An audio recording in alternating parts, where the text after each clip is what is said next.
नमस्कार। आप देख रहे हैं स्पेशल कवरेज न्यूज और मैं हूं आपके साथ शिव कुमार मिश्रा। अदालत में आज जब देश के चर्चित अधिवक्ता कपिल सिब्बल और सीजीआई से एसआईआर पर कई मामलों पर तीखी झड़प हो गई। Chief justice of India Suryakant उनकी कई बातों पर भड़के, नाराज हो गए और सवाल करने लगे। उन्होंने पूछा, पहला ही उनका सवाल था कि अगर मेरे पिताजी 2003 से पहले नहीं रहे तो मैं ये कैसे साबित कर पाऊंगा, कहां से दस्तावेज लाऊंगा। तो सीजीआई ने क्या जवाब दिए, वो सारे जवाब मैं सुनाऊंगा।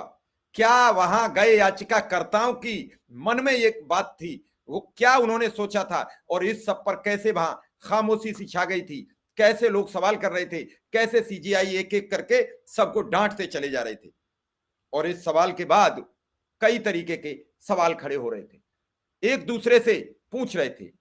सिब्बल का पहला सवाल था, मेरे पिता का नाम 2003 की लिस्ट में नहीं है।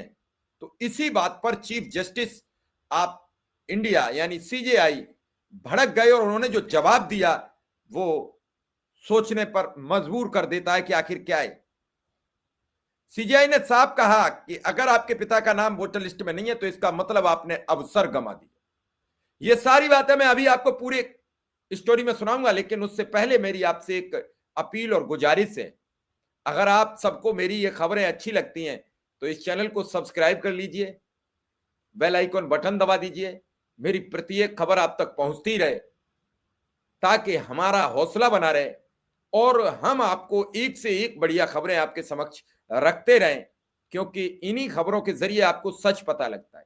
अब मीडिया सच नहीं दिखाती है, अब हम जैसे मेहनतकश पत्रकार ही आपको सच्चाई से अवगत कराते हैं। तो सुनिए क्या कहा, आपकी स्क्रीन पर है ये कपिल सिब्बल का सवाल।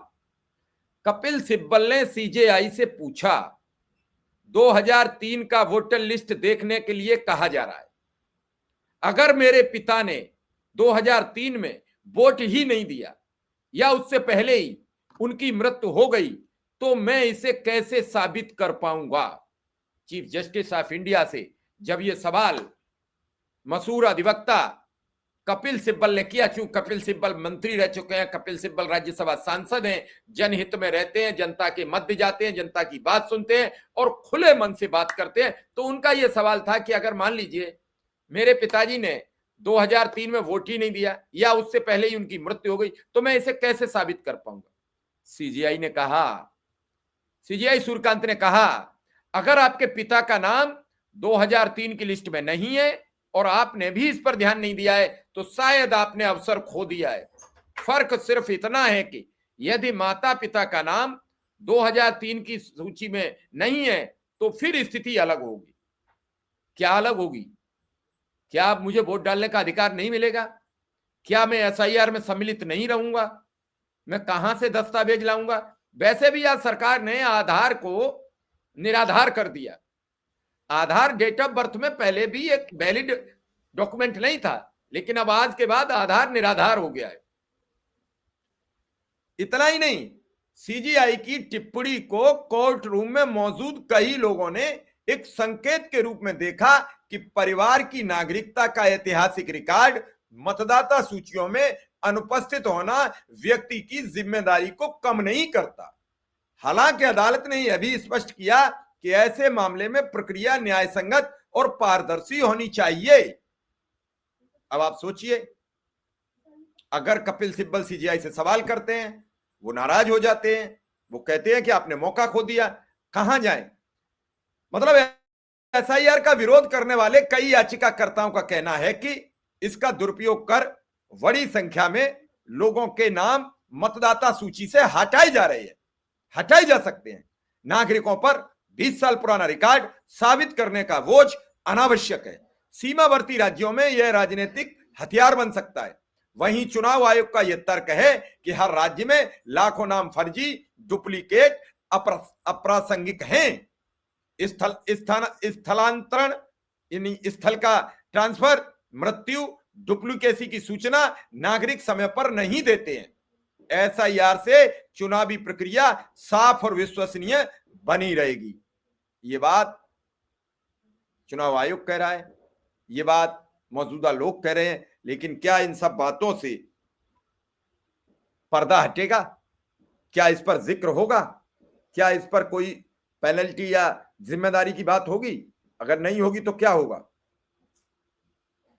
यही सवाल इस देश का प्रत्येक नागरिक जानना चाहता है। दरअसल सुप्रीम कोर्ट में इंटेंसिव रिवीजन की सुनवाई को लेकर एक बार फिर जमकर बहस हो गई। धीरे धीरे पूरी प्रक्रिया सुनी जा रही है। नागरिकता और मतदाता पंजीकरण से जुड़े महत्वपूर्ण तर्क रखे जा रहे हैं। चुनाव इलेक्शन कमीशन के अधिकारों पर सिंघवी ने भी सवाल किए।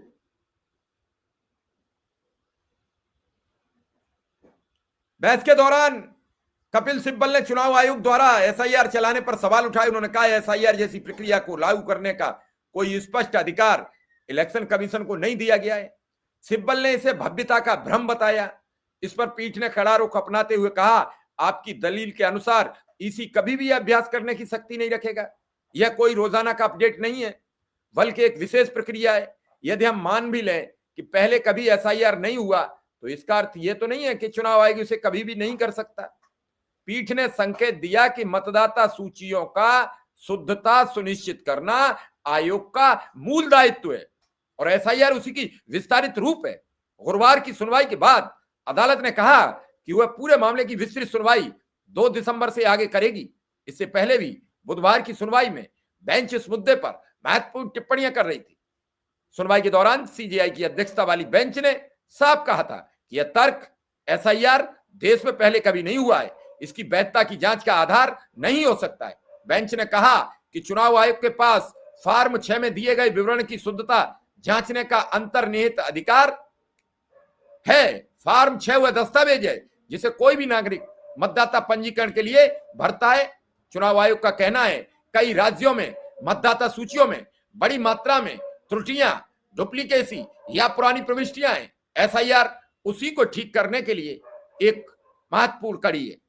बेंच ने गुरुवार को भी अपनी पुरानी स्थिति दोहराई। कोर्ट ने कहा आधार कार्ड नागरिकता का पूर्ण और अंतिम प्रमाण नहीं है, इसलिए इसे दस्तावेजों की सूची में एक विकल्प माना गया, ना कि निर्णायक प्रमाण। अदालत ने यह भी स्पष्ट किया कि यदि एसआईआर के दौरान किसी मतदाता का नाम सूची से हटाया जाता है तो निर्वाचन अधिकारी को उसे नोटिस देना अनिवार्य होगा, यह सुनिश्चित करने के लिए कि किसी भी नागरिक का मताधिकार बिना सुनवाई के छीना न जाए।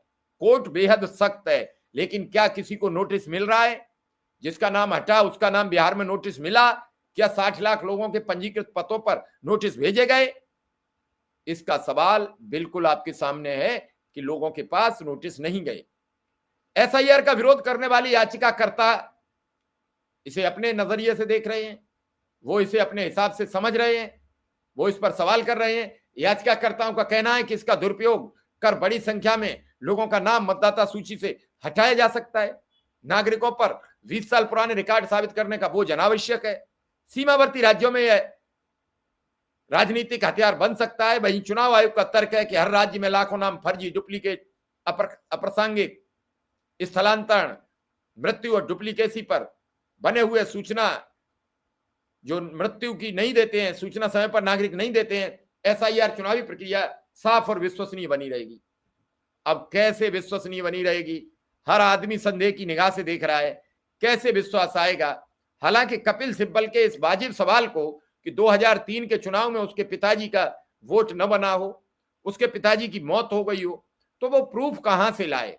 इन्हीं सभी दस्तावेजों को लेकर सभी लोगों को खतरा दिख रहा है। अखिलेश यादव लगातार कह रहे हैं, राहुल गांधी लगातार कह रहे हैं, ममता बनर्जी कह रही हैं, स्टालिन कह रहे हैं, विपक्ष के सभी नेता कह रहे हैं। तो सर्वोच्च अदालत को भी उनकी बात सुननी चाहिए। विपक्ष के नेताओं की अगर आवाज नहीं सुनी जाएगी, तभी तो वो अब 100 सांसदों के जरिए लोकसभा में एक ज्ञानेश कुमार को हटाए जाने के लिए एक प्रस्ताव ला रहे हैं। ये महाभियोग क्यों लाया जाता है? महाभियोग तब लाया जाता है जब कहीं कोई किसी की सुनता नहीं है। तो फिलहाल अदालत को भी इस मामलों पर संज्ञान लेना चाहिए, गहनता से बातों को समझना चाहिए, सुनना चाहिए। बिना सुने, बिना समझे, बिना कहे अदालत की हम इज्जत करते हैं, अदालत को हम क्या सलाह दे सकते हैं? लेकिन अदालत से एक दरख्वास्त तो कर सकते हैं कि एसआईआर पर जब पूरा विपक्ष, पूरा देश सवाल कर रहा है तो सर्वोच्च अदालत को कुछ तो इसकी जांच की प्रक्रिया बदलनी चाहिए, समय सीमा बढ़ानी चाहिए, क्योंकि बड़े बड़े राज्यों में कैसे ये समय पर निपटेगी और बड़ी तादाद में लोगों की मौत हो रही है। तो निश्चित रूप से ये दबाव से, भय से, एफआईआर के डर से, डर पाके, भयभीत करके ये एसआईआर की प्रक्रिया पूरा कराना ठीक नहीं है। इसमें बहुत त्रुटियां पाई जाएंगी, अनावश्यक लोगों के नाम कट जाएंगे, कई लोगों के दो दो जगह नाम अभी पकड़े गए हैं, फिर पकड़े जाएंगे। डेटा का जब तक जो फॉर्मेट है वो सर्चेबल नहीं होगा, वो रीडेबल नहीं होगा, तब तक चुनाव आयोग एक शुद्धतापूर्ण वोटर लिस्ट तैयार करने में नाकाम रहेगा। अगर वो रीडेबल, सर्चेबल फॉर्मेट में आएगा तो कोई भी उस डेटा में कमी निकालकर उसकी कमियां चुनाव आयोग के समक्ष दूध का दूध और पानी का पानी रख देगा। और अगर वो रीडेबल डाटा में नहीं होगा तो कौन सा व्यक्ति है कि हर बूथ की लिस्ट पूरी पढ़े, फिर उसकी कमियां निकाले, फिर कमियां तय करे, फिर आगे बढ़ाए। तो फिलहाल कपिल सिब्बल की इस तीखी झड़प की आपको हमने पूरी डिटेल बताई है। फिलहाल इस खबर में इतना ही। आपका आभार, धन्यवाद और नमस्कार।